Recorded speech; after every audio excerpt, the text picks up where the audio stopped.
Welcome to media pixie. இன்னைக்கு வேற லெவல்ல ப்ரோமோலாம் வந்துருக்குங்க. ப்ரோமோல இப்போ லாஸ்ட்டாக வந்த ப்ரோமோ என்ன அப்படின்றத பார்த்தோன்னா, அதுக்கு முன்னாடி நம்ம சேனலுக்கு யாரெல்லாம் ஃபர்ஸ்ட் டைம் வந்து மறக்காம நம்ம சேனல் சப்ஸ்கிரைப் பண்ணுறீங்க, அப்படி ஃபேஸ்புக் பேஜை ஃபாலோ பண்ணுறீங்க. இப்போ அவங்க கண்டென்ட்டுக்குள்ளே போகலாம்.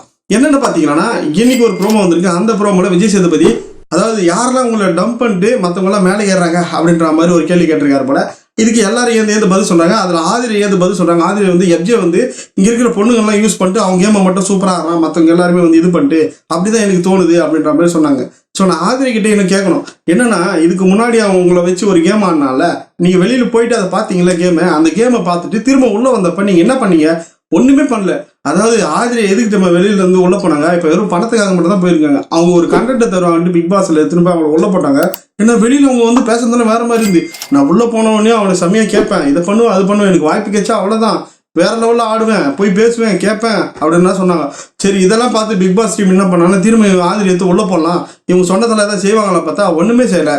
போன அன்னைக்கு கூட ஒன்றுமே பெருசாக பேசலை. அதாவது இவங்க அட்ரஸ் பண்ண ஒரு சில சின்ன சின்ன விஷயத்த மட்டும் தான் சொன்னாங்க, பெருசா எதுவுமே பண்ணலங்க. அவனை எஃப்ஜே போயிட்டு கீழே கீப்பாங்க, வேற லெவலில் இனிமேல் கேள்வி கேட்பாங்க, கேம் வேற மாதிரி சேஞ்ச் ஆகும், எஃப்ஜேனா உடஞ்சிருவான், வேற லெவலில் இவங்க பேசுவாங்க, இவங்களோட கேம் இனிமேல் தான் நம்ம பார்க்க போறோம் அப்படின்னு பார்த்தா உள்ள வந்ததோடு சரி, அன்னையிலேருந்து ஆதிரி காண வீட்டுக்குள்ள எங்கேயாவது ஒளிஞ்சிக்கினாங்களா என்னன்னு தெரியல. அவங்க எந்த ஒரு கண்டென்ட்டுமே தரலைங்க.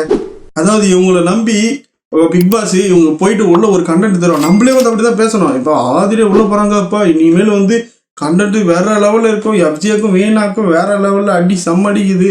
இவங்க போயிட்டு உள்ள எஃப்ஜே வந்து கிடுகின்னு கீக்க போறாங்க, அதே மாதிரி வீணாவெல்லாம் வேற லெவலில் கேள்வி கேட்க போறாங்க அப்படின்னு பார்த்தா ஒண்ணுமே நடக்கல, சப்புன்னு போயிடுச்சு. அப்படியே பிக் பாஸ் டீம் கஷ்டப்பட்டு அவங்களுக்கு திரும்ப எதுவும் உள்ள போட்டதுக்கு வேற யாருன்னா போட்டிருக்கலாடா. ஏன்னா நம்ம எல்லாமே எதிர்பார்த்தது அதுதான். ஏன்னா ஆதிரை உள்ள போனாங்கன்னா ஒரு சூப்பரான ஒரு கண்டென்ட் தருவாங்க.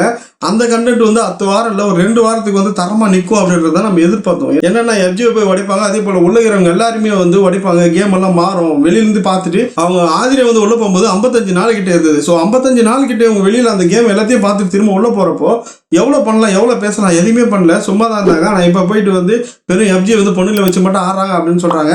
அவர் பொண்ணுல வச்சு ஆடுறாரு, நீங்க உள்ள போனீங்களா, நீங்க என்ன கேம் ஆடினீங்க அப்படின்னு கேட்டா ஒண்ணுமே கிடையாது. சரி, பாக்குற மக்கள் உங்களுக்கு என்ன தோணுது, ஆதிரை உள்ள போயிட்டு அவங்க கேம் ஆடுறாங்களா இல்லை அவங்கள உள்ள அனுப்புந்து வேஸ்ட்னு தோணுதா? அது மறக்காம கமெண்ட் செக்ஷன்ல கமெண்ட் பண்ணுங்க. அடுத்ததா வந்து யார் பேசுறாங்கன்னா விஜய் பார்வதி வந்து ஒருத்தவங்க மேல குற்றம் சாட்டுறதோ இல்லை மற்றவங்க பற்றி பேசுறதோ வந்து ரொம்ப அசால்ட்டா பேசுவாங்க. எந்த ஒரு விஷயமா இருந்தாலும் நார்மலாகவே அவங்க வேற லெவலில் பேசுவாங்க. இன்னைக்கு எஃப்ஜே வந்து இந்த மாதிரி லேபிள் பண்ணி இந்த மாதிரி பேசுறாங்க என்ன அப்படின்ற மாதிரி பேசியிருக்காங்க. ஸோ இன்னைக்கு வந்து கான்வர்சேஷன் அப்படி தான் போயிருக்கு. எல்லாருமே வந்து ஒருத்தர் மாற்றி தான் சொல்லிக்கிறாங்க. அது சொல்லியிருந்தா உள்ளே வந்து கேமுக்குள்ளே அப்படி தான் போகுது. ஆனால் விஜய் பார்வதி என் மேலே வந்து ஒரு லேபிள் ஓட்டுறாங்க, எந்த இடத்துலனாலும் வந்து நான் வந்து மற்றவங்களை டம்ப் பண்ணி நான் மேலே போகிறேன் அப்படின்ற மாதிரி பேசுகிறேன் அப்படின்ற மாதிரி பேசியிருக்கான் எஃப்ஜே அப்படின்ற மாதிரி சொல்கிறாங்க. ஸோ அது உண்மையானு கேட்டால் ஒரு வகையில் உண்மைன்னு கூட சொல்லலாம். ஏன்னா விஜய் பார்வதி எல்லா இடத்துலையுமே வந்து அவங்களோட வாய்ஸ் மட்டும் தான் அதிகமாக கேட்கணும் அப்படின்னு எதிர்பார்ப்பாங்க. அப்படி அவங்க வாய்ஸ் அந்த இடத்துல கேட்கலன்னா அங்கேருந்து அவங்க வெளியில் போயிட்டே இருப்பாங்க. பேசினே இருக்கும்போது டக்குன்னு அங்கே கட் பண்ணிட்டு வெளில போயிட்டே இருப்பாங்க. ஸோ அவங்க பேச்சு எங்கே வந்து அதிகமாக வந்து எடுப்படுதோ அந்த இடத்துல நின்று மட்டும் தான் பேசுவாங்க. அவங்க பேச்சு வந்து எடுப்பாங்கன்னா ஒன்றும் தேவையில்லை எனக்கு அப்படின்ற மாதிரி போயிடுவாங்க. ஸோ இன்னைக்கு அதை வச்சு தான் ஒரு டாஸ்க் வச்சிருக்காரு விஜய் சேதுபதி. எதுக்கு இவங்க வந்து இந்த இடத்துல வந்து விஜய் சேதுபதி வாரம் ஒரு டாஸ்க் வச்சுக்கிறாரு எனக்கு ஒன்றும் புரியல. வீட்டில் பேச வேண்டிய பிரச்சனை நிறைய இருக்குது. அந்த சண்டைகள்லாம் ஒரு வாரம் நடந்த அந்த சண்டையில் ஒரே ஒரு சண்டையாக தான் கேட்டிருக்காரு. பிரஜனும் கானா வினோத்தும் சண்டை போட்டால் அந்த சண்டையை மட்டும் தான் அட்ரஸ் பண்ணியிருக்காரு.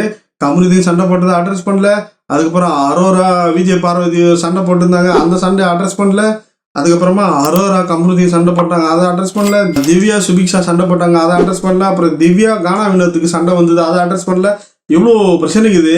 அதெல்லாம் பேசாமல் வீட்டுக்குள்ளே அவர் சும்மா ஒரு டாஸ்க் வைக்கிறாரு. ஞாயிற்றுக்கிழமைனா போன வாரமே இதே மாதிரி ஒரு டாஸ்க்கு வச்சுட்டு போனார். அந்த டாஸ்கில் ஒன்றா இருந்த வீட்டில் 2 பேர் வந்து சண்டை போட்டுனாங்க.